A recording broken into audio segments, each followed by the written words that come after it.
30 अप्रैल और 17 रमजानुल मुबारक की तारीख मैंने ऐलान तो किया, और ये बार बार इसको हल्के में लेकर मजाक उड़ाते। आज भी ये कहता है कुरान को गुंडों की किताब, कुरान कहता है वायरस है, कुरान को कहता है गंदी किताब।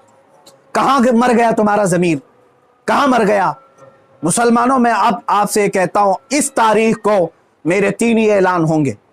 मुझे पहुंचने दिया जाए, मुझे पहुंचने दिया जाए।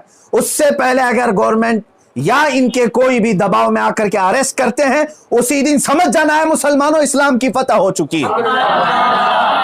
समझ जाना, मैं अगर अंदर होता हूं तो लाखों मुसलमानों के अंदर का ईमान बाहर आ जाएगा इंशाअल्लाह अज़ीज़। ये एक बात याद रख लेना। दूसरी बात, अगर इस तारीख से पहले हुकूमत इसे अरेस्ट नहीं करती, जो रोजाना आज तक खुलेआम इस तरह की गुस्ताखियां कर रहा है, हद हो गई, हद हो गई। यहां पर होम मिनिस्टर पर कोई टिप्पणी करे तो जेल में चला जाए, और यह मुसलसल 1.5 महीने से मुगल्लजात बक रहा है, पखाना उगल रहा है, और कोई कुछ नहीं करता, इसको पूछता तक नहीं इसको।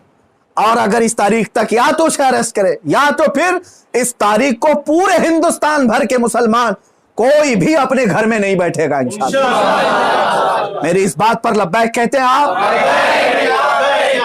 आप सुन लें, इसलिए कि अब यहां पर हमारी जमीन जायदाद का मसला नहीं है। ये मत समझ लेना या जमीन मांगने के लिए आ रहे हैं, हुकूक मांगने के लिए आ रहे हैं। अरे मियां, अब तो हमारे जड़ की बात आ गई है।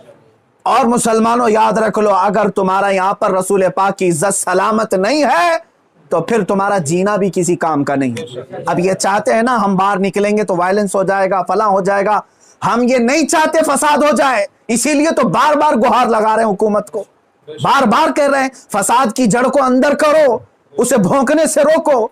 नहीं सुन रही है। और इससे भी आप समझ जाना है मुसलमानों, हुकूमत की मंशा यही है कि आप ये पूरे हिंदुस्तान में फसाद कराना चाहते हैं, पूरे हिंदुस्तान को जलाना चाहते हैं, वरना ऐसे पाखंडियों को खुलेआम नहीं छोड़ते।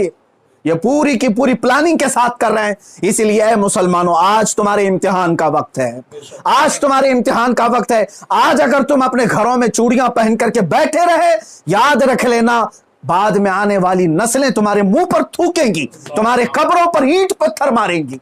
इसलिए कि ये नबी का गद्दार है, रसूल पाक पर भोंकने वाले को भी ये पूछ नहीं सका। तुम्हारी नस्लें बाद में तुम्हें याद करेंगी इस तरह से। याद रख लेना, ये तारीख यौम बद्र की जो आएगी, यौमुल फुरकान 17 रमजान की, उस दिन हर मुसलमान का कलेजा दहल जाना चाहिए।